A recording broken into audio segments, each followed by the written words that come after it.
Hola chicos, buenas tardes. ¿Me escuchan bien?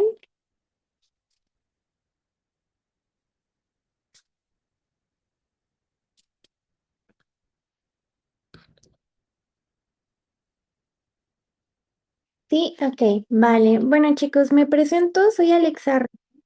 Soy parte de la comunidad de Mission Brain UNAM, formo parte como jefa de educación y es un gusto para mí estar el día de hoy con ustedes para hablarles de este tema sumamente interesante que es lóbulos del cerebro.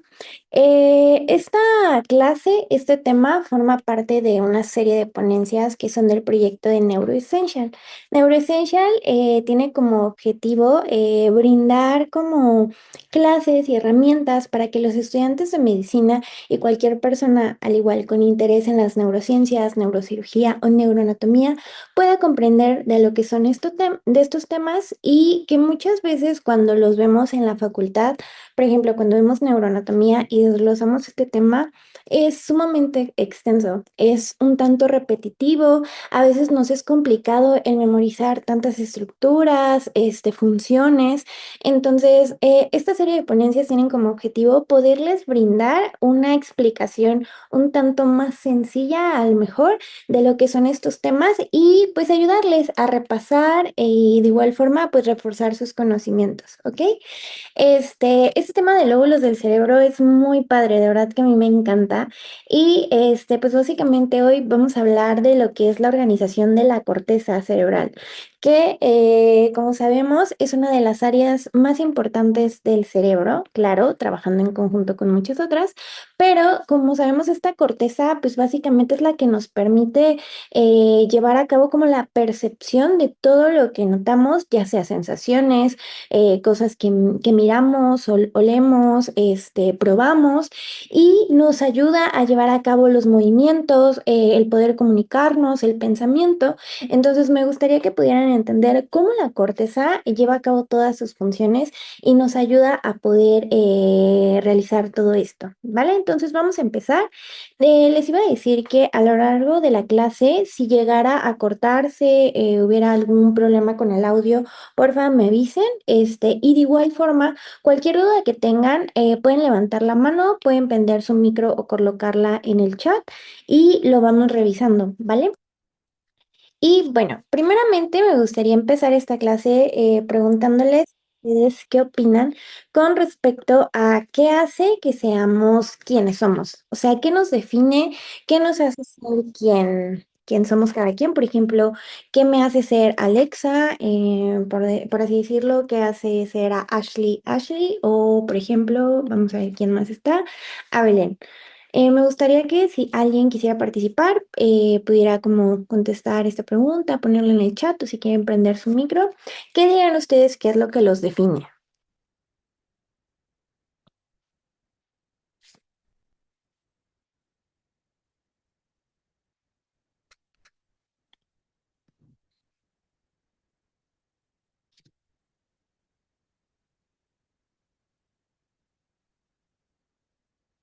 Pues Ah, yo creo que a mí me define como persona mi personalidad, ay, que soy como muy alegre, muy extrovertida. Entonces yo creo que igual mi forma de hablar es algo que me define mucho, o mi forma de pensar. ok, súper, muchas gracias, Jennifer. ¿Alguien más, alguien que quiera igual decir algo? Lo pueden colocar igual en el chat si no quieren prender su micro. ¿Qué los define a cada uno de ustedes? Ok, veamos. Pablo nos dice que la suma de todas sus experiencias, ok, súper. Entonces, sí, bueno, lo que a lo que quiero llegar con este cuestionamiento de manera inicial es que justamente, como por ejemplo dijo Jennifer, a ella la define su personalidad, el cómo habla, a Pablo, por ejemplo, todas las experiencias que han vivido y que han aportado, por ejemplo, a su aprendizaje y demás, por así decirlo. Pero puede que a lo mejor alguna otra persona dijera, a mí me define mucho mi inteligencia, ¿no? A mí me define mucho, pues justo lo que decía Jennifer, ¿no? Mi lenguaje, el cómo hablo, el cómo soy. Entonces, todo esto que estamos mencionando, al final de cuentas, son capacidades de nuestro cerebro. Sin embargo, ninguna una de estas acciones, o bueno, de estas cositas que mencionaron, depende de una sola región del cerebro, sino que para que, por ejemplo, yo pueda hablarles de esta manera, expresarme así, mostrarles mi personalidad como es, tienen que participar varias áreas del cerebro y tiene que haber como una comunicación entre distintas áreas, ¿vale? Entonces, a lo que quiero llegar con esta primera pregunta también es al poderles decir que esta clase la vamos a dividir, o bueno, la vamos a orientar a lo que son tres objetivos principales. En primer lugar, que conozcan los límites anatómicos de cada uno de los lóbulos, pero desde aquí me gustaría dejarles en claro que justo la división anatómica es algo que a veces nos parte mucho la cabeza. ¿Por qué? Porque son tantas áreas, son tantas divisiones, son tantas funciones de cada una de las áreas que a veces es casi imposible que podamos memorizar todo. Pero al final, estos límites anatómicos no son cuestiones tangibles y que estén tan bien definidas, sino que más bien para el estudio de la anatomía se colocaron esos límites anatómicos para que fueran un punto de referencia, pudiéramos orientarnos mucho mejor, pero sí me gustaría que entendieran que los lóbulos no son áreas específicas que estén, por así decirlo, como que encerradas. No es como si fuera una cajita en donde esté únicamente el lóbulo frontal y únicamente el lóbulo temporal, por así decirlo, sino que son áreas que están conectadas y que al final de cuentas interactúan. Y estos límites anatómicos y estas áreas como los conocemos, al final están ahí para podernos orientar y estudiarlos mucho mejor, pero no se queden con que son áreas específicas y bien delimitadas.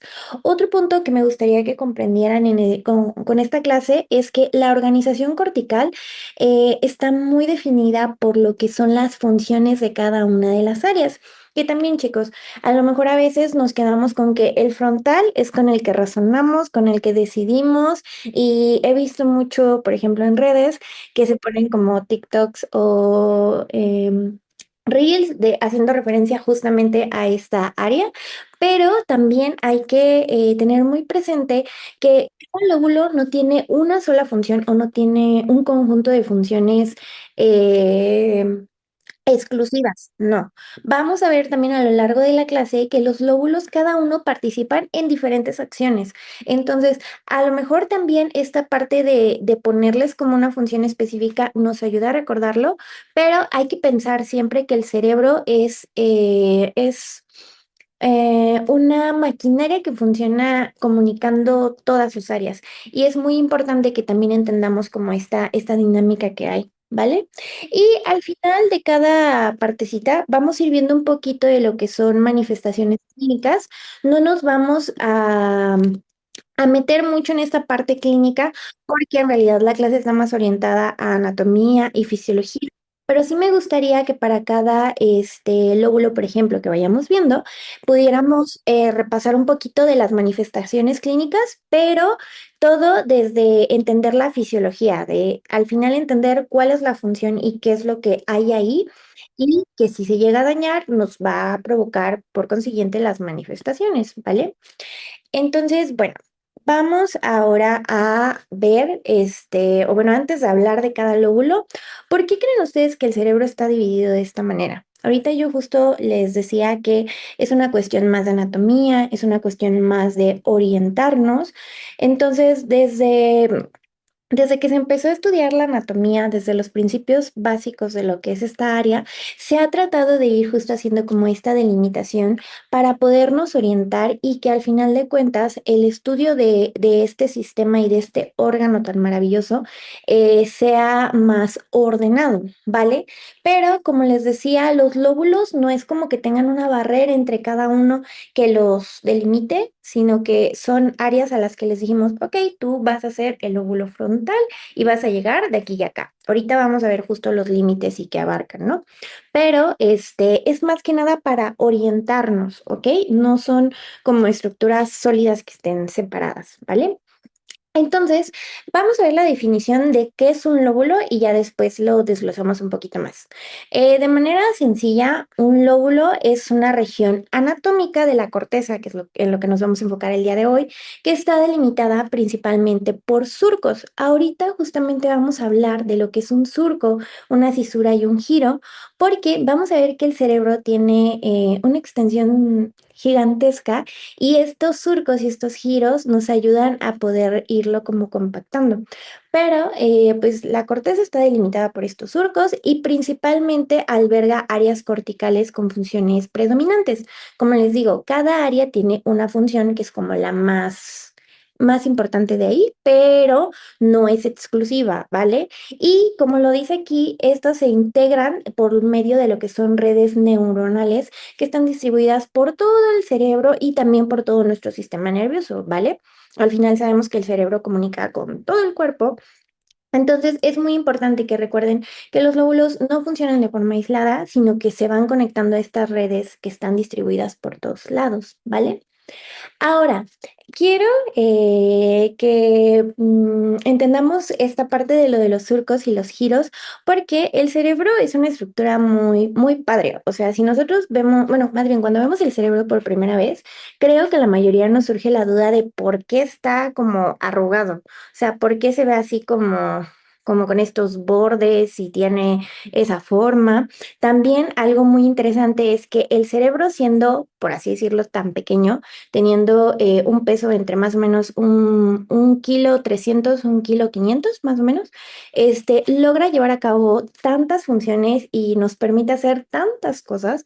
Y esto es porque el cerebro, conforme a la evolución, ha podido ir formando lo que son principalmente estos surcos. Nosotros, como sabemos y como nos enseñan desde biología, hemos ido llevando a cabo procesos de adaptación y de evolución que nos ayudan a ir sobreviviendo de mejor manera, llevar a cabo funciones más específicas.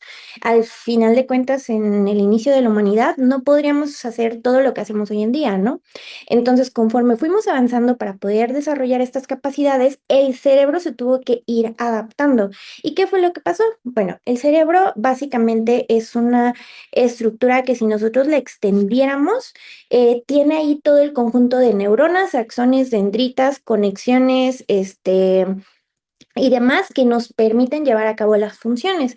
Entonces, a mayor extensión de lo que es nuestro cerebro, tenemos mayor capacidad o, pues sí, mayor capacidad de funcionamiento y de procesamiento de lo que es el cerebro. Por ello, la evolución conforme se fue dando, de alguna manera buscaba como que la extensión de esa área fuera mucho mayor, pero pues no se podía hacer mucho más grande la cabeza. O sea, sonará chistoso, pero la evolución dijo, ok, no podemos ir haciendo que el humano tenga una cabeza gigante y parezca un Funko porque no es viable por muchos motivos, pero tenemos que buscar la manera de que esa área siga creciendo, aunque sigamos teniendo ese espacio pequeñito para meterlo, ¿no? Entonces, ¿qué fue lo que pasó? El cerebro se fue como compactando y se fue doblando. Entonces, imaginen que el cerebro es como una hoja de papel que es muy grande, tiene una extensión gigantesca, pero ¿qué es lo que pasó? Tuvimos que guardarla en un pequeño huequito. Entonces, ¿qué es lo que hicimos? Doblamos esa hojita en múltiples ocasiones y la fuimos compactando para poderla meter. Entonces, esa fue la solución que obtuvimos para poder aumentar la superficie sin comprometer el tamaño de la cabeza, ¿ok? Entonces, quiero que lo vean de esta manera. El cerebro es una hoja de papel. Aquí tenemos una hoja de papel lisa, ¿ok? Si nuestro cerebro fuera una hojita pequeña que pudiera estar así lisa sin ningún problema, nuestro cerebro se vería de esta manera. No tendría ni surcos, no tendría giros. ¿Y qué es lo que pasaría? La capacidad de funcionamiento del cerebro disminuiría o sería mucho menor a la que tenemos actualmente y no habría el funcionamiento que logramos alcanzar, ¿no? ¿Y qué es lo que pasa con un cerebro normal? Pues se encuentra ya bien compactado, dobladito, tenemos los surcos, las fisuras, y por ello es que tiene como esta forma tan característica. Hay patologías, chicos, y esto es nada más como un dato curioso. que llegan a tener alteraciones de los que es justamente la cantidad y la forma de los giros y surcos que tiene el cerebro. Por ejemplo, hay una patología que se llama lisencefalia, en donde el cerebro, por así decirlo, está ausente de lo que son los surcos. ¿Y qué es lo que pasa cuando no hay surcos o no hay esto? Pues hay alteraciones neurológicas por el mismo compromiso que hay de las capacidades del cerebro. Puede haber, por ejemplo, epilepsia, retrasos psicomotrices, entre muchos otros. Hay otras patologías en donde a lo mejor no están ausentes sí, no están ausentes los surcos, pero por ejemplo tenemos poquitos, que es la paquiguidia, que son cerebros con mucho menos surquitos, ¿vale? Y que al igual, pues eso compromete en la función y nos puede condicionar también epilepsia, retrasos psicomotores, entre muchas otras alteraciones. Al final sabemos que el cerebro lleva a cabo miles de funciones, entonces si no hay la suficiente superficie para poder procesar todo eso, se compromete, ¿vale? Y también tenemos la ¿cómo se dice? Polimicrogina, que ahí es distinto o es lo contrario. Hay muchos surcos, hay muchos giros, pero son surcos o giros como mal distribuidos, está como que mal doblada la hojita y al igual eso compromete el funcionamiento, ¿va? Entonces es nada más como un dato curioso de que hay esta clase de patologías en donde este como plegamiento del cerebro está comprometido y por lo tanto el funcionamiento. Entonces, bueno, eso era de la introducción. Ahora, justamente me gustaría que entendieran también esta parte de qué es un giro, un surco y una cisura, porque al final, si estamos diciendo que el cerebro se va plegando y nosotros buscamos la manera como de dividirlo en áreas, justamente estos giros y estos surcos y cisuras se fueron nombrando y se fueron delimitando para que nosotros podamos ver, por ejemplo, nuestro lóbulo frontal bien dividido. ¿No? En primer lugar, vamos a hablar de lo que es un giro o también llamado circunvolución. Y la definición básica es que es una elevación o un pliegue de la corteza que está delimitado por varios surcos, ¿ok? Y para que lo pudieran entender mejor, me gustaría que lo compararan, o bueno, sí, lo compararan con una montaña. Por ejemplo, si el cerebro fuera como un terreno, o bueno, un área. Un giro sería como una montañita, una elevación o algo que sobresale de lo que es la corteza y este es pues parte del preglamiento de lo que es el cerebro, bueno, la compactación. Ahora, un surco es una depresión lineal mucho más profunda, ajá, y que es variable dependiendo de la cantidad de giros que haya alrededor, ¿vale? Entonces, un surco, vamos a compararlo con lo que es un valle, ¿ok? Un surco es como un pequeño valle, un hundimiento de lo que es el terreno o el área del cerebro y que se puede ver como una hendidura, por ejemplo, entre dos elevaciones corticales, entre dos montañitas o protuberancias. Entonces, los surcos muchas veces van a ser los que nos permitan delimitar las áreas y ya por último tenemos las cisuras, que básicamente es lo mismo que un surco, pero mucho más grande y más profundo. Si el surco era un valle, la cisura es un cañón, ¿ok? La cisura es como un cañón muy profundo que en este caso nos va a separar ahora sí lo que son lóbulos. Por ejemplo, vamos a tener la cisura lateral, la cisura de Silvio y ahorita que vayamos viendo cada uno de los lóbulos, vamos a ver que justamente esas cisuras son como los límites que separan lo que es un lóbulo del otro, ¿vale? Y muchas veces se extienden, por ejemplo, de la región anterior hasta la región posterior y nos van a delimitar lo que son nuestras áreas. Entonces, los giros y los surcos son lo que nos ayudan al final a aumentar nuestra área cortical o el volumen que tenemos dentro del cerebro. Entonces, por eso es importante como que los logren entender, ¿va? Va de la mano con lo de la hojita. Entonces, bueno, ahora, antes de de nuevo, iniciar con lo que son los lóbulos como tal, me gustaría que igual viéramos cómo es la estructura del cerebro desde la parte superficial hasta la interior. Nosotros ahorita nos vamos a enfocar en lo que es el área de la corteza cerebral o lo que es también la sustancia gris, pero sabemos que el cerebro tiene también lo que es la sustancia blanca, tiene lo que son las conexiones, las fibras de asociación, las fibras comisurales y de proyección, que al final vamos a ver que conectan distintas áreas dependiendo del tipo de fibra que sea. Pero si vemos el cerebro de afuera hacia adentro, primero tenemos, ay, déjenme ver, creo que no se ve mi cursor, ¿verdad? Denme un segundo, déjenme pongo mi apuntador. Mm, mm.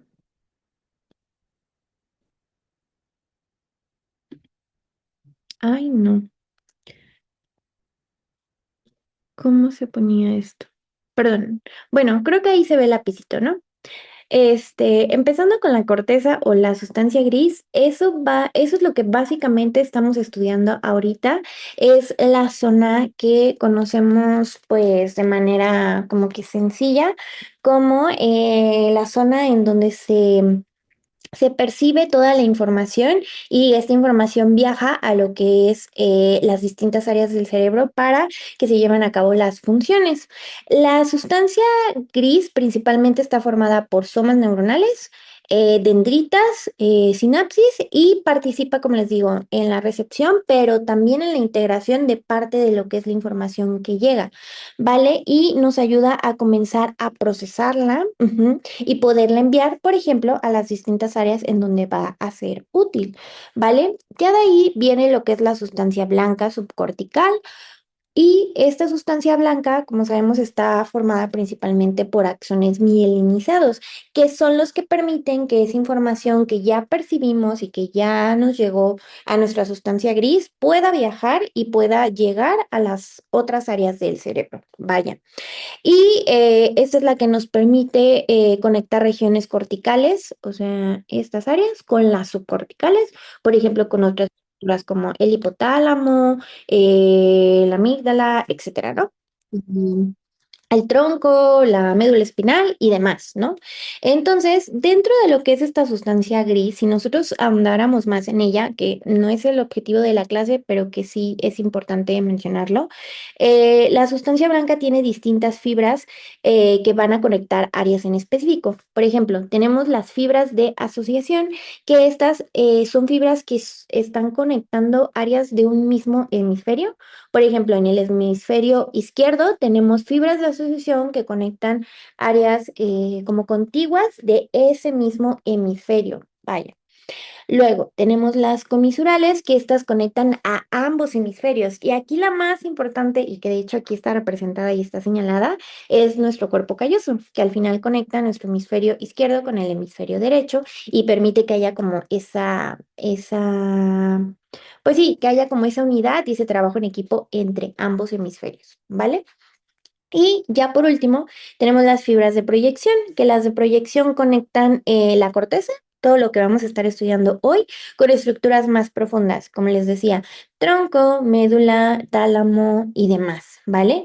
Y estas vías son tanto, bueno, son las que se utilizan cuando hay como un descenso de lo que son las distintas órdenes motoras, pero también cuando hay ascenso de la información sensitiva, que eso me parece que ya lo vieron en una clasecita pasada, ¿vale? Todo lo de las vías ascendentes y descendentes, ¿va?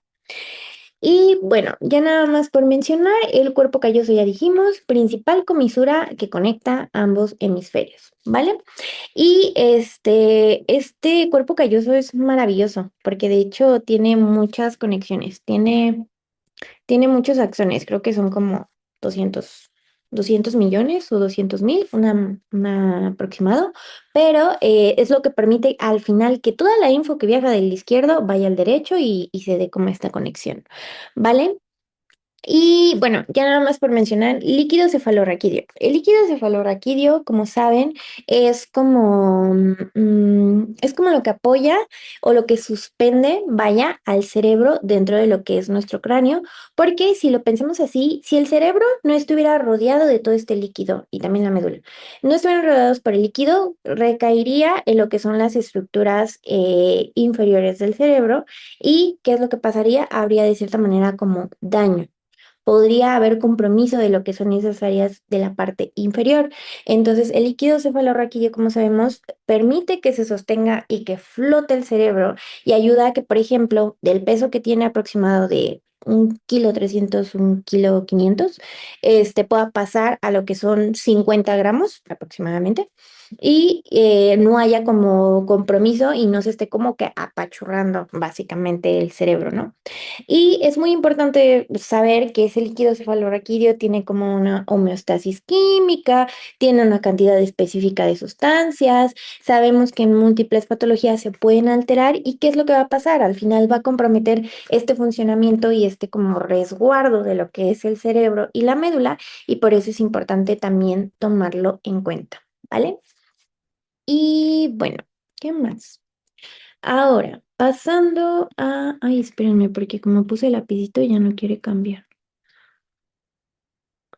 Ay, no, ¿cómo lo quito? Mm, no, ya no lo quiero, déjame cambiar. Listo, perdón.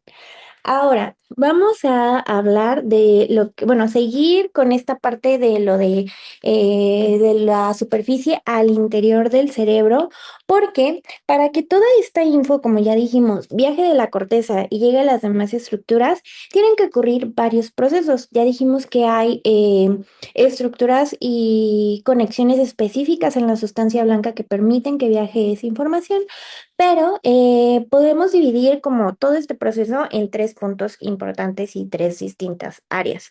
Inicialmente tenemos las áreas primarias que están en la corteza que reciben la información, ya sea sensitiva, motora, etcétera, y llevan a cabo comandos motores muy elementales. O sea, porque también en la corteza hay áreas que se activan y que luego determinan o hacen que haya un movimiento o una acción, pero también hay comandos que llegan a la corteza y tienen que viajar a otras áreas para que se pueda llevar a cabo todo el proceso y se dé la respuesta, ¿vale?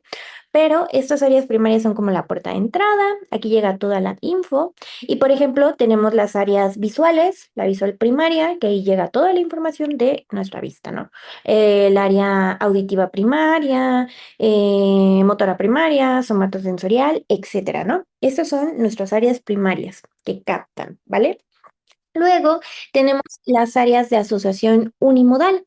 Las áreas de asociación unimodal ya empiezan a interpretar la info que nos llegó dentro de una misma modalidad, ya sea sensitiva o motora. O sea, básicamente, si el área primaria percibió que tocamos algo, el área de asociación unimodal va a decir, ah, ok, voy a interpretar qué estoy tocando. Por ejemplo, si yo toco una taza, decir, voy a poder decir si la taza se encuentra fría, si es lisa, si es rugosa, si es una taza redonda o con alguna otra forma, no sé, pero únicamente estamos interpretando lo que sentimos, ¿no? La sensación que nos está dando esa señal que llegó, ¿vale? Y ya de ahí llega la info a las áreas de asociación heteromodal que ya integran todo lo que sentimos, lo que vimos, lo que olimos, lo que escuchamos, porque también sabemos que hay sensaciones que son un conjunto de todo lo que vimos, escuchamos, sentimos y olimos, por así decirlo, y que al final se interpretan y nos dan ya como un significado, ¿vale? Aquí se va a interpretar todo ese conjunto y, por ejemplo, de la taza que habíamos estado tocando, ok, vamos a poder decir, era una taza lisa, que estaba caliente, que era de tal forma, tal tamaño, y ya con toda esa info puedo decir, ah, ok, es mi taza favorita. Es la taza que ocupo siempre, ¿no? Ya interpretamos y integramos toda esa info y podemos decir, ok, es una taza que emocionalmente sé que me gusta, que es mi favorita, pero todo esto se pudo dar gracias a que tomamos la señal, la interpretamos y luego hicimos como la integración, ¿vale? Ese es como todo el proceso que se da. Entonces, algo muy importante de nuevo a recalcar es que, como ven, la información no se queda únicamente en un área, no se queda, por ejemplo, solo en un lóbulo, sino que se progresa y se va interpretando a través de distintas redes, ¿vale? Y bueno, ahora, continuando con esto de que los lóbulos no trabajan por sí solos, durante muchos años y de manera inicial se enseñó que cada lóbulo tenía una función específica y es lo que les digo, o sea, de manera general, muchos tenemos la noción de que el frontal tiene una función, el parietal tiene otra y nos quedamos mucho con esa idea, pero no, hoy en día sabemos que es algo muy simple decirlo así. Las funciones de cada uno de los lóbulos son muy complejas y, por ejemplo, participan en distintas actividades. Entonces, vamos a poner un ejemplo de lo que es la percepción. Ajá. La percepción no solo se logra por el funcionamiento del lóbulo parietal. ¿Ok?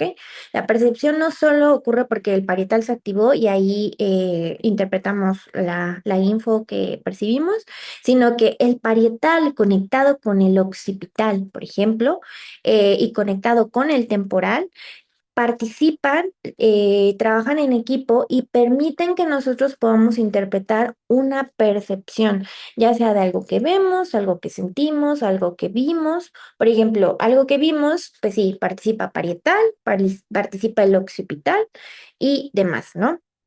Y ahora, por ejemplo, la atención. O sea, el poner atención, por ejemplo, ahorita a la clase, si lo están haciendo, hace que varias áreas del cerebro estén funcionando, no únicamente, por ejemplo, el temporal, no únicamente la región prefrontal, sino que también, por ejemplo, ahí entra el hipocampo, ¿no?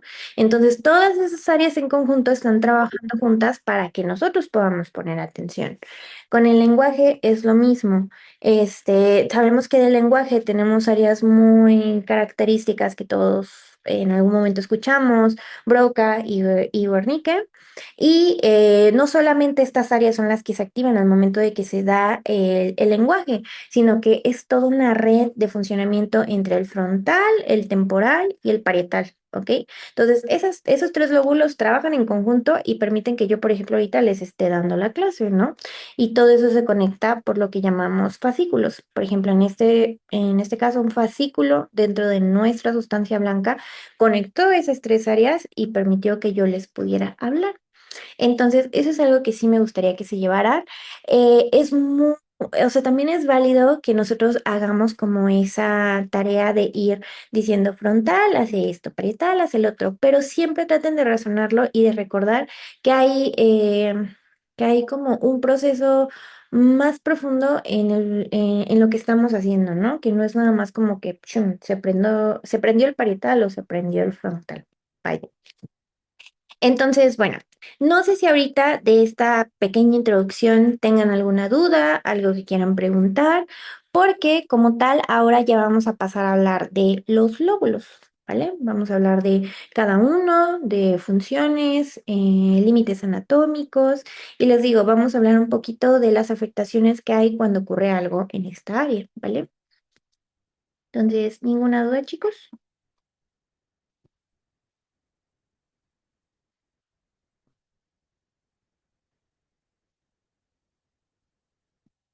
Ok, veo deditos arriba. Muy bien.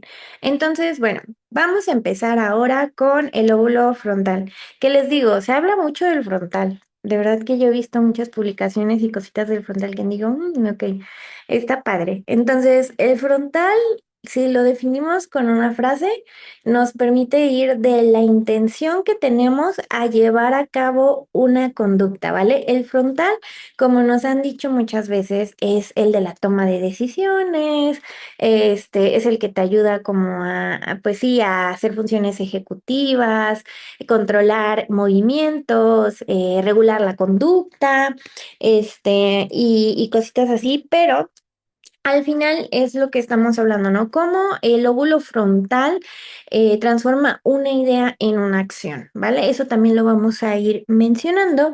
Y como introducción, nada más, el lóbulo frontal es el más grande del cerebro, ¿ok? Es el más grandotote, si se dan cuenta, es un área muy choncha. Y representa más o menos un tercio de toda nuestra corteza. Entonces se lleva un buen tajo de lo que es la corteza. Les digo, ayuda con el control voluntario, toma de decisiones y también la planificación. Ese es otro punto muy importante. Entonces vamos a empezar con los límites anatómicos de nuestro frontal. Como les digo, el frontal no es un área que tenga como paredes o pues sí que sea en una cajita en específico y que digamos aquí está el frontal. Si se dan cuenta al final está conectado y lo único que lo delimita es, por ejemplo, una cisura, un surco. Pero, ¿dónde comienza y dónde termina nuestro frontal? Si lo vemos desde la parte posterior, el límite posterior de nuestro frontal es el surco central, que este surco central es muy importante por eso mismo, uno, nos delimita de manera posterior nuestro lóbulo frontal y también marca el punto de referencia para lo que son estructuras muy importantes como la corteza prefrontal y demás, que ahorita las vamos a ir mencionando, ¿vale? Ahora, hablando de límite inferolateral, déjenme poner mi cursor. Sí, sí se ve la bolita, lo que les estoy señalando.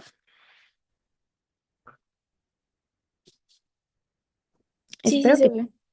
Va, gracias. Entonces, si hablamos del límite inferolateral, que sería el de por acá, ahí entra lo que es nuestro surco lateral, que es este de aquí. El surco lateral también es muy importante. Nos divide lóbulo frontal, temporal y parietal. Entonces, es un surco muy importante y que ya dijimos, al final de cuentas es como un hundimiento que nos delimita, ¿vale? De forma anterior está pues el polo frontal de nuestro lóbulo frontal, vaya, y de forma medial, que ya sabemos, o sea, esta es una vista muy común de nuestro cerebro, lo cortamos a la mitad y vemos una vista medial. En la medial tenemos fisura longitudinal y pues la cara medial del hemisferio, del hemisferio, perdón. Si se dan cuenta, abarca hasta aquí, ya que aquí entran estructuras insulares de la ínsula, entonces es nada más como este cachito. Si lo vemos desde acá, se ve muy grande, pero, o sea, sí, pero ya internamente sabemos que hay más estructuras ocupando espacio, ¿no? Y algo muy importante es que el lóbulo frontal, o sea, si lo quieren ver así, entre más posterior, o sea, entre más, si hablamos como del área más posterior de nuestro frontal, estaremos hablando de ejecución de movimientos. Por ejemplo, ahorita vamos a ver que aquí hay estructuras específicas para que se lleven a cabo los movimientos. Entonces, si lo vemos desde la parte posterior, ahí estamos hablando más que nada de movimientos. Y si nos vamos ya más anterior, entran estructuras que nos ayudan con la planificación, con el razonamiento y con el control de la conducta. Entonces, esa es como una manera de que ustedes vayan recordando en dónde están las distintas áreas. Más anterior, toma de decisiones, razonamiento, control de conducta. Y ya lo posterior está lo de movimiento, ¿va? Ahora, la vista inferior es esta, creo que sí les mencioné, ¿no? No, no se los mencioné, perdón. Está la superficie orbitaria, que al final de cuentas, si tenemos nuestro cráneo, está ahí como la base del cráneo, la superficie orbitaria, y lo veríamos de esta manera, que aquí ya podemos ver también pares craneales, la médula, el tronco y demás. Entonces, esos son como los límites, ¿va? Muy útil si, por ejemplo, les gusta la neurociru. Bueno, que para la neurociru hay tantas áreas y divisiones del cerebro que está bien complicado aprendérnoslas, pero les puede ir ayudando un poquito, ¿va? Ahora, vamos a hablar de la superficie lateral, de lo que es el lóbulo frontal, porque como les decía, aquí hay áreas muy importantes, principalmente para lo que es el movimiento, la toma de decisiones, etcétera, ¿vale? Entonces ya conocimos los límites, ahora vamos a hacer como un seguimiento de la parte más posterior a la anterior, ¿va? Ahora, es lo que les decía de que hay como una una transición entre lo que son las áreas del movimiento y las áreas de la toma de decisiones y nos vamos recorriendo de aquí para acá, ¿vale? Entonces, primeramente tenemos lo que es nuestro giro precentral, que está justamente después del surco. Ajá. Nuestro giro precentral es un área muy importante porque aquí hay estructuras bueno, está la corteza motora primaria o también conocida como área 4 de Brockman, que esta área es muy importante porque es la que nos permite ejecutar los movimientos voluntarios, ¿ok? Es justo lo que les decía. Aquí se controlan esta parte. La corteza motora primaria no decide como tal qué movimiento hacer, sino que simplemente ejecuta el plan de ejercicios que ya se preparó, ¿vale? Eso también es algo que quiero que les quede claro. El área que decide qué movimiento vamos a hacer es otra.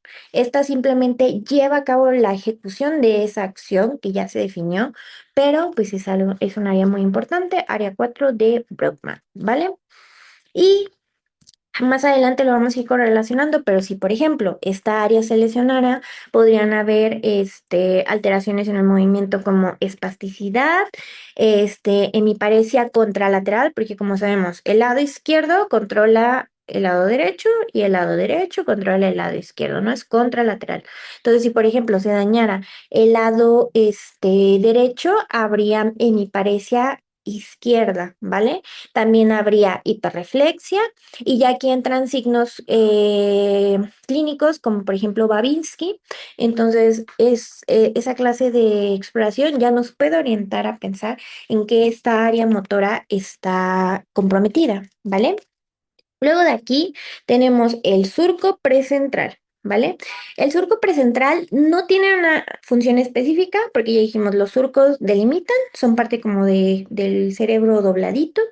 Pero su importancia es más que nada como para delimitar, ajá, delimitar principalmente esta corteza motora que ya hablamos y es pues muy importante en neurociru, tenerla como punto de referencia y también hoy en día esta parte del funcionamiento del cerebro ha avanzado muchísimo gracias también a lo que es la resonancia funcional. Antes no teníamos oportunidad de ver en vivo y en directo cómo se daba la activación y el funcionamiento del cerebro con cada una de las acciones, pero esta clase de resonancias ahora nos han permitido ver que justamente se llevan a cabo la activación de distintas áreas con cada acción, entonces es algo muy, muy padre también. Luego, tenemos el giro frontal superior, que es este de acá. Este giro es una región motora suplementaria, ¿vale? O sea, ayuda ya ahora sí a planear, a mantener como la atención en ciertas cosas, como una atención sostenida. También ayuda a organizar o bueno, a definir las conductas que vamos a seguir y ya como tal hace el inicio voluntario de distintos movimientos, ¿vale? Entonces, este giro frontal superior igual está inmiscuido en el movimiento, pero más que nada para decidirlo, no tanto como para activarlo, ¿vale? Aquí el cerebro empieza a pensar que se quiere mover o que va a actuar, entonces de esa manera lo podrían recordar. Luego, el giro frontal medio, este es un área muy importante porque forma parte de lo que es la corteza prefrontal dorsolateral. Esta corteza tiene funciones muy importantes como lo son resolución de problemas, por ejemplo, planeación de lo que sea, si quieren planear un viaje, si quieren planear una salida, lo que sea. Aquí en este giro frontal medio se lleva a cabo como esas funciones. También nos ayuda a organizar nuestro día a día, lo que vayamos a hacer y al final llevar a cabo como un control ejecutivo de las funciones. O sea, cuando nosotros, por ejemplo, estamos analizando un caso clínico, estamos haciendo como una hipótesis de que, mi paciente tiene esto, esto y esto, ¿qué podría tener? Se está llevando a cabo la función en esta área, giro frontal medio, corteza prefrontal dorsolateral. O sea, yo sé que los nombres son muy, muy, largos a veces, pero traten como de ir como haciendo el barrido de que de acá para acá, para acá, para acá, y irse acordando, ¿no? Aquí primero esto, luego esto, y luego esto, ¿va? Y luego, Tenemos el giro frontal inferior, que este es un giro en donde predomina el área de Broca. Principalmente ahí está la función la función motora de lo que es nuestro lenguaje. No genera no genera ideas como tal, sino que organiza los movimientos que vamos a realizar para hablar al final de cuentas. Nos ayuda pues definir si vamos a hablar rápido, lento, etcétera. Y sabemos que cuando hay una lesión en esta parte del giro frontal inferior, se va a comprometer el habla. Entonces, ¿qué puede haber? Puede haber afasia de Broca, que justamente se menciona mucho, que se empieza a hablar mucho más lento, pausado, que no haya como una dicción fluyente, o sea, como que no podamos hablar de corrido y no haya sentido como lo que estamos diciendo. Y pues ya, o sea, esa es como la función del giro frontal inferior. Ahora, de aquí, ¿qué más había? Bueno, el giro frontal inferior, ya si quieren verlo como de que de manera más específica, que para nuestro nivel, ahí sí, ¿verdad? No es tan necesario, pero por ejemplo, si les encanta la neuronato o les interesa neurociru, ya el surco frontal inferior lo dividen en tres áreas. Pars opercularis, que es la primerita, que es la que está aquí, luego pars triangularis y pars orbicularis, ¿vale? Entonces, eso ya es mucho más específico, no se preocupen tanto, pero al final, la pars opercularis, nada más como referencia, ahí se encuentran tanto área 44 y 45, ¿vale? Son como las áreas donde clásicamente vamos a encontrar área 45, bueno, 44 y 45 de Broca, y es lo que mencionábamos, ¿no? Alteraciones del habla y del entendimiento también del lenguaje, ¿vale? Y bueno, ahora, ya hablando de lo que son las funciones de este lóbulo, como ya dijimos, hay múltiples sistemas que están funcionando. Tan solo ahorita que estamos viendo el frontal, ya vimos que está el habla, está la toma de decisiones, está el control de las emociones, está la activación de movimientos, la definición de cómo se va a llevar a cabo los movimientos, perdón. Entonces, aquí les puse como un resumencito de cada área, qué función es la predominante que tiene. Por ejemplo, ya dijimos, corteza motora primaria ejecuta el movimiento voluntario. Corteza premotora selecciona y prepara el movimiento que se va a llevar a cabo. Área motora suplementaria inicia y organiza la serie de movimientos que vayamos a hacer. Los campos oculares frontales, que se me fue mencionárselos, pero están aquí obviamente en nuestro frontal, ayudan a orientar el cómo se va a dirigir la mirada. La región frontal inferior dominantemente es del lenguaje, como lo vimos. Giro frontal inferior y par supercularis, triangularis, etcétera, ayudan con el lenguaje, ya sea el hablar o el comprender. Y corteza prefrontal, control cognitivo, conductas dirigidas y demás, ¿vale? Entonces, aquí en la imagen ya nada más les puse como señalado área motora suplementaria, que en este corte lateral pues no es posible como definirlo bien, pero en el medial sí. ¿Vale? Entonces traté como de irselos poniendo de distintos tonos de naranja para que lo pudieran ir viendo mejor, pero para esta parte de neuronato sí desafortunadamente es mucho sentarnos a ver, irlo recordando, repasarlo. Creo que la mejor manera de que pudiéramos entender neuronato también sería con disección y demás, pero sé que es muy complicado y muy pocos tienen la oportunidad de diseccionar encéfalo, por ejemplo. Entonces, super padre si en sus unis, por ejemplo, o en sus clases de neuronato les tocó. Pero si no, hay también atlas muy buenos. Yo les recomendaría que inicien con, igual a lo mejor con el Netter de Neuronato y ya después se puedan pasar a atlas ya más realistas, por ejemplo el Yokochi o algún otro, para que primero, o sea, con colorcitos y con las divisiones bonitas que vienen en los primeros libros de Neuronato, puedan como ir recordando y ya después se pasen a ver los cortes reales que de verdad no tienen a veces.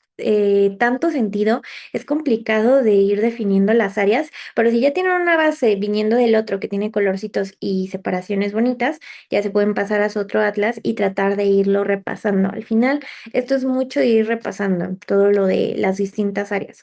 Las funciones a lo mejor no tanto, las podemos razonar un poquito más, pero sí irlos localizando, ¿vale? Y bueno, ahora, justo para, como para unificar toda esta parte de lo que es el funcionamiento, o bueno, sí, la función de lo que es nuestro frontal, pues ya vimos que cada región tiene como una conducta, una acción. Ya dijimos que el lóbulo frontal no es la única, no es un único centro, sino que se comunica con otras áreas.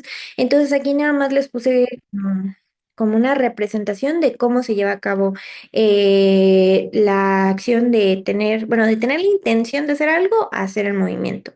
Ya dijimos, ¿no? Primeramente, tenemos un objetivo o una intención de algo que queremos hacer. Nuestra corteza prefrontal se activa y define qué acción es la que tenemos que llevar a cabo para cumplir nuestra meta. Por ejemplo, si lo que quiero es llegar a un lugar, mi corteza prefrontal va a decir, ok, me tengo que mover, me tengo que movilizar, caminar, correr, etcétera, para llegar a ese lugar. Entonces, corteza prefrontal define qué vamos a hacer.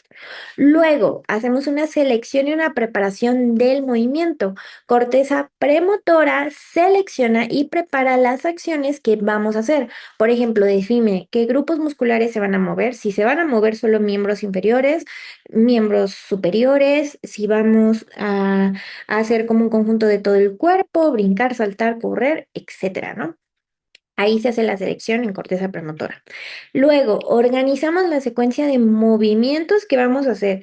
Entra ya aquí área motora suplementaria. Ella dice, ok, inicio el movimiento y coordino la secuencia que se va a ir realizando. Y ya luego la ejecución de todo el movimiento se da por la corteza motora primaria, que les digo, ella solo dice, ok, inicio el comando, me empiezo a mover y ya, se ejecuta el movimiento, pero ya habiendo tenido todas las indicaciones y la preparación de las otras áreas, ¿va?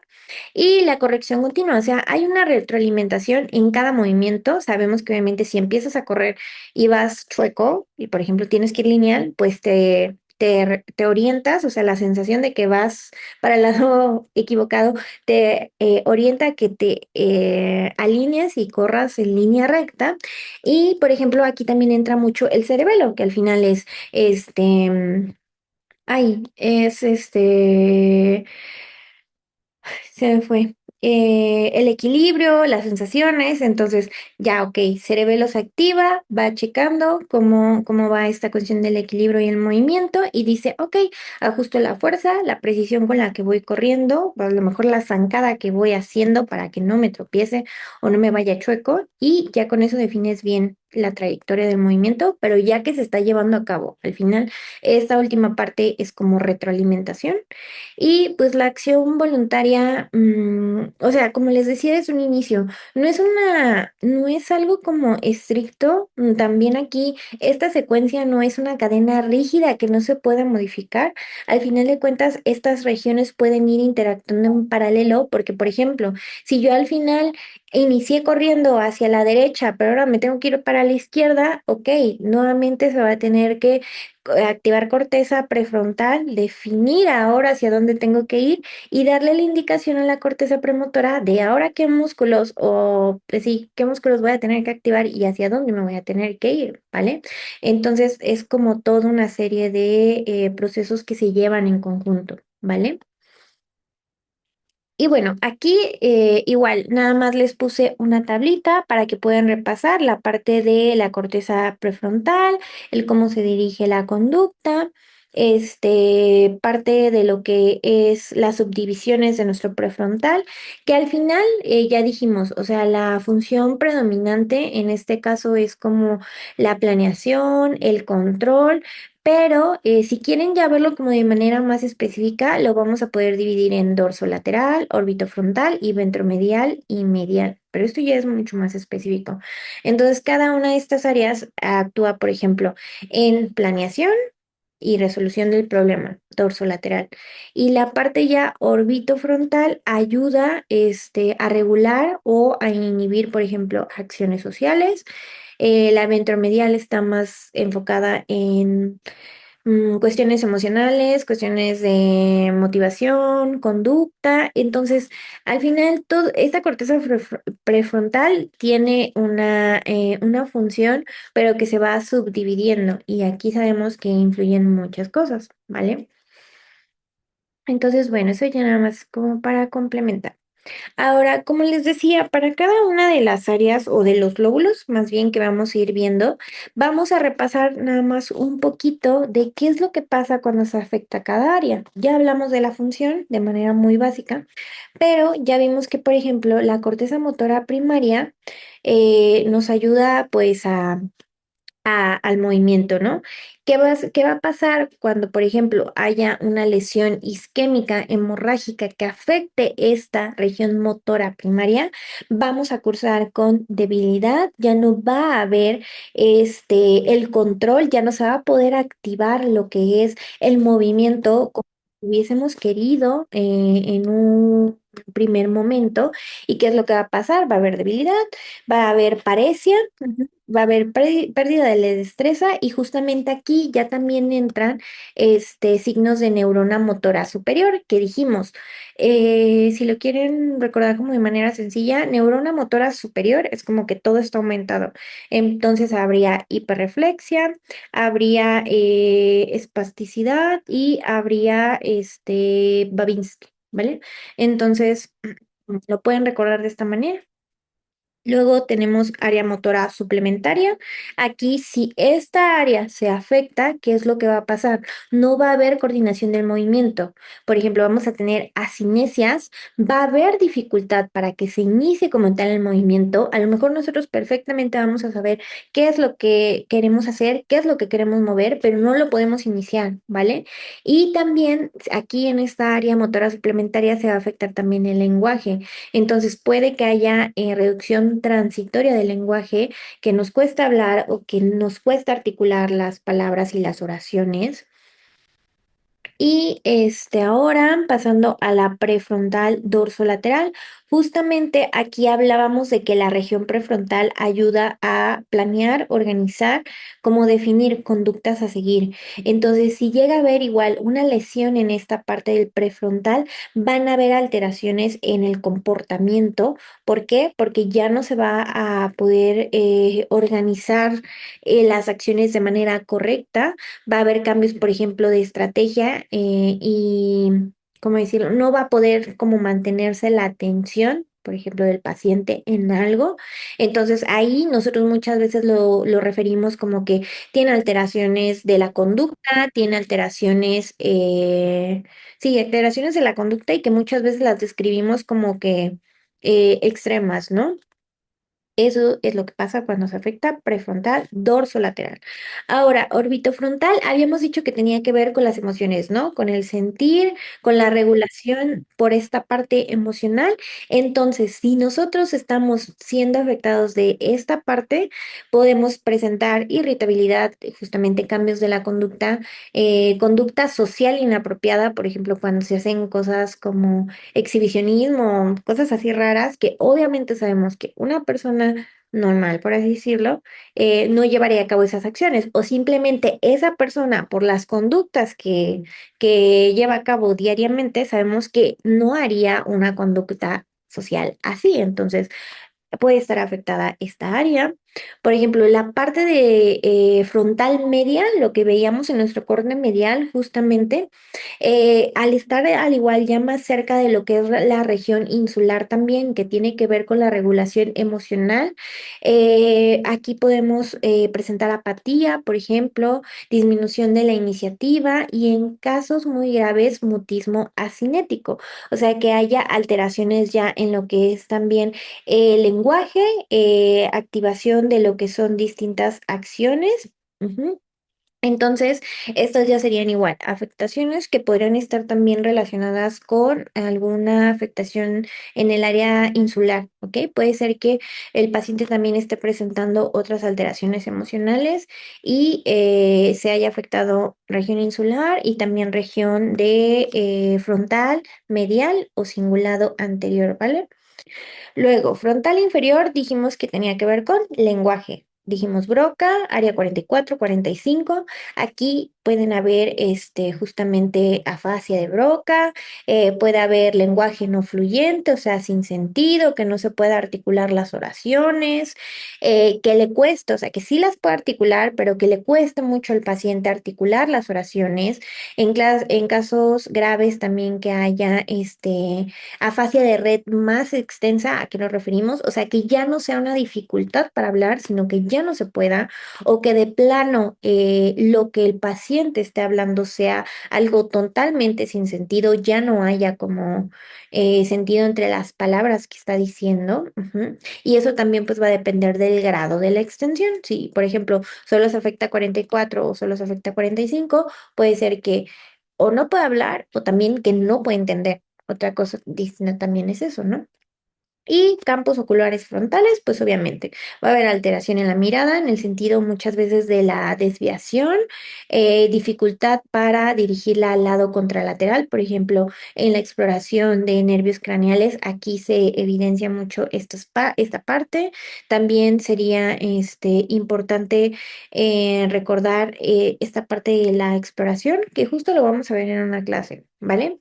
Pero pues, la clínica al final pues va a depender del área, pero como ya dijimos, o sea, cada área no es solo de una acción, entonces esta tablita ayuda como a orientar de acuerdo a la manifestación qué área se puede afectar, pero siempre chicos, para definir al final lesiones de este tipo, se tienen que hacer estudios de imagen, se tienen que hacer también como una definición del grado de la extensión y ver la clase de lesión que sea y si solo afecta, por ejemplo, región de la corteza o si también ya está habiendo compromiso de la sustancia blanca, porque eso puede ser otra cosa, ¿vale? Que la conexión esté interrumpida y que a lo mejor la corteza sí esté bien, sí puede estar recibiendo la info, pero lo que pase ahora es que más abajo ya no se puede estar transmitiendo. Entonces también por eso es importante siempre en la clínica, chicos, que vayan haciendo como una integración. O sea, no solo nos quedemos en que, ay, tiene debilidad, la región motora primaria está afectada, no, porque pueden ser otras cosas, ¿va? Pero bueno, ahora déjenme ver, ok, vamos a ver el lóbulo parietal y justamente se me fue comentarles al inicio de la clase. Eh, Tanto por cuestiones de tiempo, de manera personal, pero también por el hecho de que este tema siento yo que es muy extenso. O sea, vamos a ver lo que son 7 lóbulos. Entonces, es mucha info. Simplemente la cuestión de los límites anatómicos, yo lo siento muy pesado, no sé ustedes, pero mi propuesta, y debí de habérselos dicho desde un inicio, es que la clase se va a dividir en dos partes. Hoy vamos a quedarnos ahorita hasta el lóbulo parietal y la siguiente clase que les vamos a comunicar por redes sociales, ya sea por Instagram y también por alguno de los grupos, informan parte de alguno de los grupos de Mission Brain en WhatsApp, les vamos a estar avisando cuándo sería la siguiente sesión, ¿vale? Y ya en esta siguiente sesión vamos a ver los lóbulos que restan y me gustaría que al final integráramos algunos casitos clínicos en donde ustedes puedan repasar esta parte de la fisiología y el funcionamiento de cada área y hacer la relación clínica, que justo me gustaría que ustedes integraran como un conjunto de manifestaciones clínicas y signos y síntomas con a lo mejor algún cuadro en específico. Entonces, por eso vamos a ver ahorita el lóbulo parietal y la siguiente clase nos seguimos con los siguientes, ¿va? Temporal y demás. Ahora, el óvulo parietal. El óvulo parietal, si lo definimos igual en una frase, se va a encargar de llevar un estímulo o algo que percibió el cuerpo a que tenga una interpretación, ¿vale? O sea, del estímulo a la perfección, ya sea de nuestro cuerpo o del espacio y lo que estamos sintiendo, ¿vale? Sentir no es lo mismo que comprender el significado de lo que se está sintiendo. Esto también puede aplicar a cuestiones emocionales, pero por ejemplo, si yo siento algo rugoso, no de manera inmediata voy a comprender qué estoy tocando. Al final dijimos que se tienen que activar varios sistemas de integración para que nosotros digamos, ok, estoy tocando algo rugoso y sé qué es, ¿no? Entonces, esto también es algo muy importante que deben de tomar en cuenta. Y muy bien, vamos a continuar. Antes de que pasemos, perdón, del lóbulo frontal, ¿tienen alguna duda? ¿Hay algo que no hayan entendido que quieran que nos regresemos antes de pasar ya con parietal? Ok, veo Muy de bien. arriba, ¿no? Ok, bueno, entonces ahora sí, seguimos con parietal. Bueno, iniciando, límites anatómicos. Como les digo, lóbulo parietal al igual no es un área así bien delimitada. Si se dan cuenta, de hecho aquí se ve como de que escalonado, no es un área así como que redondita, específica, pero empezando ahora de anterior a posterior, al contrario de como hicimos con el frontal, el límite anterior de nuestro lóbulo parietal va a ser el mismo que ya habíamos mencionado, surco central. Si se dan cuenta, entonces surco central ya podemos decir a ciencia cierta que nos delimita lóbulo frontal del lóbulo parietal y al final viene siendo el límite anterior de nuestro parietal, ¿ok? Ahora, el límite inferior va a ser el surco lateral y la línea convencional hacia el área occipital, o sea, básicamente esta parte. Ajá, si se dan cuenta también en el corte medial se puede definir un poquito más esta parte, ajá, por la región de la mitral, pero y del cerebelo, perdón. eh, el surco inferior, al final de cuentas, como el central, no está tan bien delimitado, no es tan recto, tan preciso, pero únicamente nos ayuda como a hacer la separación ya de lo que es el encéfalo con las estructuras también inferiores, tronco, bulbo, etcétera. Y ya de aquí, pasando a lo que es el posterior, pues aquí solo estaría el surco parieto-occipital, que este es muy importante, ajá. Este nos divide, como lo dice su nombre, occipital de parietal y la línea de la insura preoccipital, o sea, en esta región de por acá. De esto de los límites, principalmente hablando de parietal, occipital y temporal, a veces es un poquito complicado que los delimitemos bien. Entonces, yo como recomendación personal para esta parte del parietal, principalmente recuerden las estructuras internas que tenemos por debajo del parietal para que puedan hacer bien como la delimitación entre parietal y occipital, ¿vale? Hablando ya de madera medial, en este corte, ay, ¿por qué no se ve mi cursor? En este corte de acá, ay, no, se dejó de compartir, perdónenme un segundo, le piqué al lugar equivocado. Listo. Hablando ya del límite medial, aquí lo que vamos a tener es la fisura longitudinal interhemisférica, que básicamente es la parte donde está nuestro cuerpo calloso y que divide izquierda y derecha. Entonces, ese sería el límite medial. Ese, para que vean, no está tan complicado de entender. Entonces, el parietal igual es algo grandecito, no tanto como el frontal, pero sí, sí es algo grande. Y dentro de este lóbulo parietal también hay estructuras muy importantes, chicos, ¿vale? Vamos a encontrar aquí lo que son distintos giros que a su vez también son muy importantes. Vamos a encontrarnos primeramente con el giro postcentral, que por ejemplo, ya habíamos visto, aquí está el pre. Ajá, precentral, tomando como referencia surco central. Y ahora vemos el poscentral que está acá en nuestro parietal. El poscentral es importante porque ahí está la corteza somatosensorial primaria, como lo dice su nombre. Esta área es a donde llegan las sensaciones provenientes del tacto, de la presión, de la vibración, o sea, todo lo que sentimos llega ahí, ¿no? Para que de ahí pase a otras áreas y comúnmente corresponde a lo que son las áreas uno, 2 y 3 de Brockman. Ajá. Igual sería bueno, si les interesa, que pudieran ver también como la división del encéfalo de acuerdo a las áreas de Brockman, que hoy en día, como les decía, o sea, Brockman, por ejemplo, puso áreas como muy puntuales para acciones muy específicas que hoy en día con lo que les decía de que ya lo vamos integrando más y nos vamos dando cuenta que es algo como más, este, más, ay, se me fue la palabra, o sea, como más dinámico, a lo mejor, y eso va quedando como un poquito atrás de que áreas específicas, pero nos ayuda mucho porque Brodmann no estaba equivocado. O sea, por ejemplo, él definió áreas del lenguaje y de la percepción del lenguaje que siguen siendo válidas y que justo hemos ido mencionando, entonces para que también lo pudieran revisar. Son muchísimas áreas, obviamente está complicadísimo que nos aprendamos todas, pero justamente ahorita les voy mencionando como las más comunes. Entonces aquí tenemos la uno, la 2 y la 3. Y si nosotros habíamos dicho que el giro precentral, el que está en el frontal, llevaba a cabo la ejecución del movimiento, el postcentral siente lo que el cuerpo está percibiendo. ¿Vale? Entonces, esos son dos puntos anatómicos muy importantes.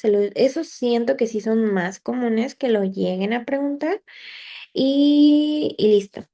Ahora tenemos el surco intraparietal, que es este de aquí, que este no se suele mencionar mucho, pero es importante. ¿Por qué?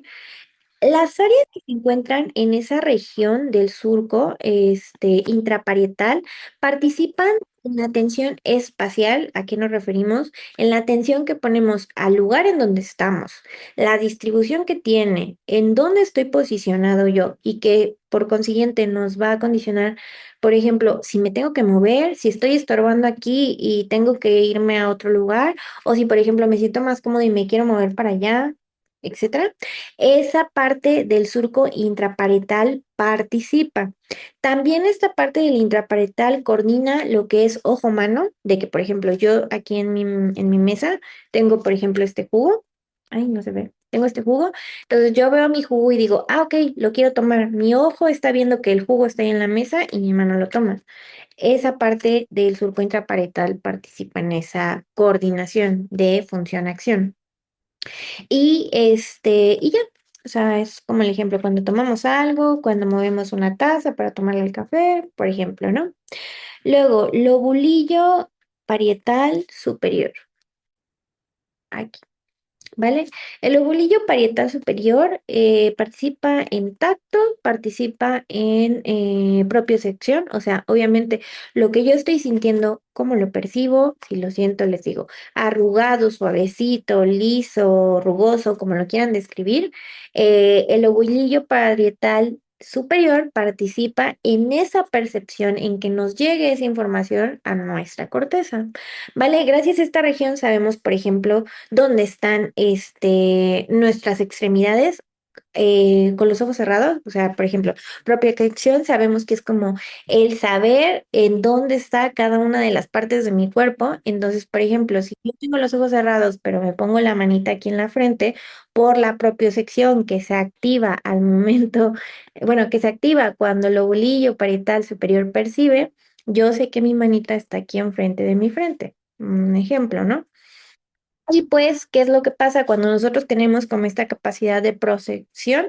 Podemos hacer como un esquema corporal y decir, ah, ok, me voy a sentar, voy a cruzar mis piecitos, un decir, voy a poner mis manitas a los costados de la silla, y demás, ¿no? Y eso pues lo podemos hacer con los ojos cerrados porque es como lo que percibimos también, ¿vale? Ahora, lobulillo parietal inferior. En este, o sea, hay como una integración, tanto de lo que ya estamos sintiendo como con la sensación, bueno, o sea, lo que tocamos y lo que sentimos, ajá, hace como la integración de esa info principalmente. Y también en esta área hay activación al momento de que se da el lenguaje. Por ejemplo, cuando nosotros estamos, ¿cómo decirlo? Haciendo, ¿qué ejemplo les podría dar aquí? Mm, Cuando nosotros estamos hablando, es que cómo se podría definir eso? Mm, Cuando nosotros estamos hablando, el cómo decimos las cosas, por ejemplo, o sea, en estas partes de regulación del lenguaje de el tono, la fuerza, el volumen, se activa también este lobulillo parietal inferior, o sea, cuestiones del lenguaje más regulatorias, por así decirlo, ¿vale? Eso es del lobulillo parietal, ¿vale? ¿Y qué más? Y pues creo que nada más. Realmente el parietal, si se dan cuenta, participa en diversas acciones. Este lóbulo como tal no es tanto que le achaquemos una función tan específica como la del frontal, que hicimos decisiones, toma de decisiones, modulación emocional, conductual. No, el parietal ya vimos, tiene participación en lenguaje, en tacto, en la visión, en los movimientos, percepción. Entonces, vale, lo podemos dejar como en ese punto. Ahora, el surco intraparietal, ya nada más recordarles que divide los lobulillos, el superior e inferior, que dijimos ya, ¿no? El superior dijimos que tenía más que ver con tacto y el inferior dijimos que tenía que ver con lenguaje y y también con la lectura. Ajá, eso también fue lo que se me pasó a decirles. Lobulillo parietal inferior también entra en la parte de la lectura. Y ya, por ejemplo, así como hicimos con la parte inferior del frontal, que lo dividimos en el orbicularis, el triangularis, etcétera, el lobulillo parietal inferior también se puede dividir en otros giros, en otros dos pequeñitos, pero les digo, ya eso es algo mucho más específico. Por ejemplo, aquí no les puse la división, pero igual para que lo sepan. ¿Y qué más? Pues ya, el parietal, como les puse en la introducción y como les puse en la frase inicial, integra toda la info que nos llega, tanto de lo que sentimos, de lo que vemos y de lo que percibimos para poder construir una representación, tanto de dónde estoy, qué estoy sintiendo y pues básicamente qué está pasando y por consiguiente definir acciones también, ¿vale? Pero más que nada en referencia a dónde estoy y qué estoy sintiendo, ¿vale? Es como la manera en que se los podría resumir, ¿vale? Y pues nada, aquí ya nada más les puse como un esquemita para que hagamos como la integración. Estamos diciendo, el parietal al final construye la percepción de mi cuerpo, dónde estoy y qué estoy haciendo, ¿vale? Entonces dijimos, entra la información visual de, por ejemplo, dónde estaba el jugo para poderlo tomar. Entra la información de dónde está mi cuerpo, en qué lugar de la habitación estoy sentada. En qué posición, ajá, que es lo de propiocepción y sistema ventricular, posición, orientación, o sea, hacia qué lado estoy viendo, demás.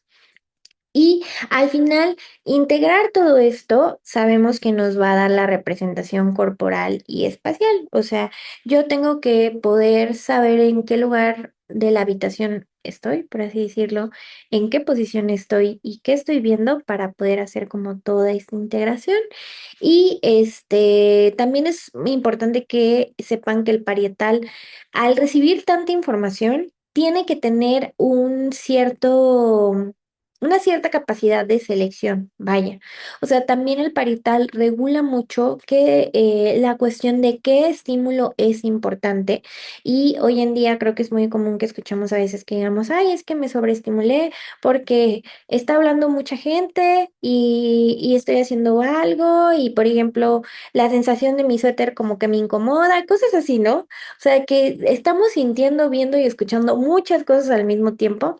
Aquí, a lo mejor, y lo que podría pasar, explicándolo como de manera muy burda, es que el parietal no está pudiendo seleccionar qué estímulo es relevante en ese momento y se conflictúa. Vaya.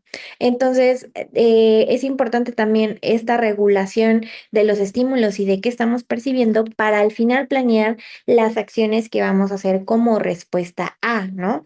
Al final estoy viendo a muchísima gente, pero yo tengo que definir si tengo que ver a alguien en específico, ¿no? Si, por ejemplo, está hablándome alguien dirigidamente a mí, ver esa persona, ¿no?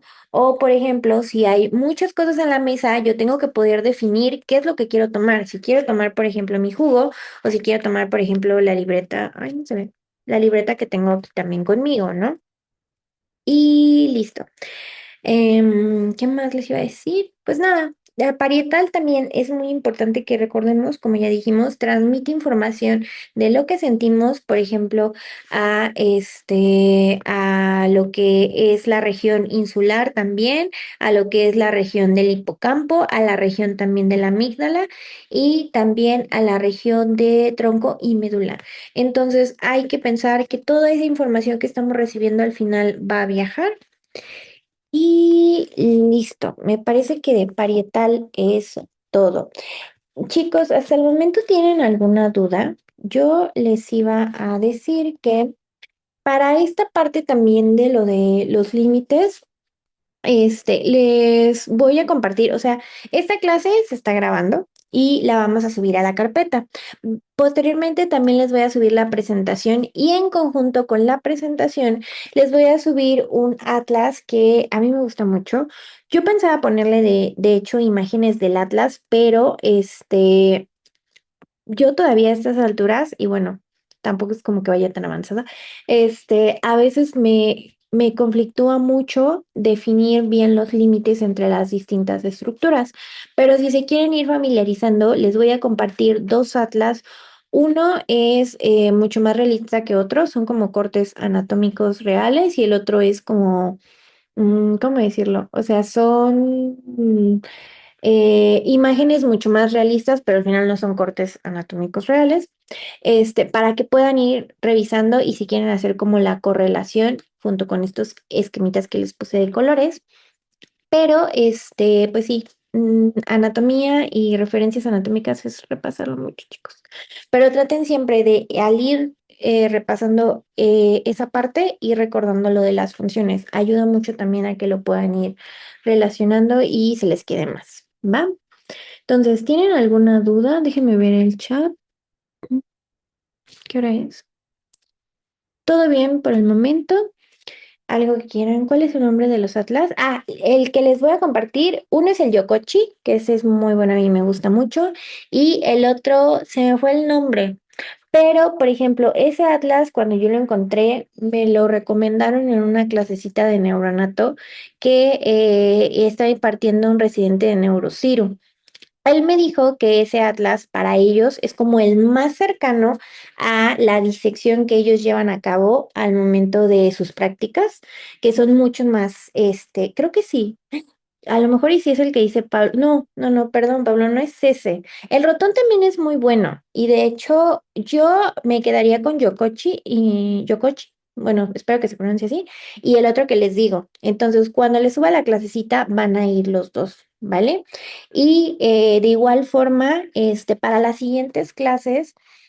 De esta parte de lóbulos, ya después nos vamos a pasar a integrarlo con con los demás temas. Por ejemplo, vamos a ver también cuestiones de sistema nervioso periférico, también de médula espinal y que ya puedan comprender lo de las vías que les estaba también comentando, ¿va? Entonces, para que también estén al pendiente de las otras clases.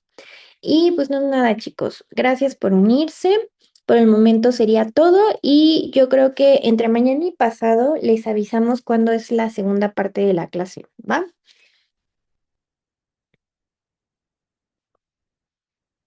Bueno, entonces sería todo, chicos. Gracias, nos vemos.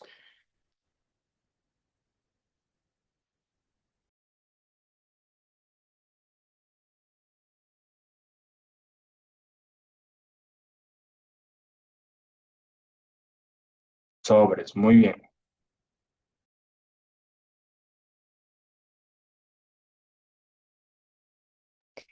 Listo. Ay, no.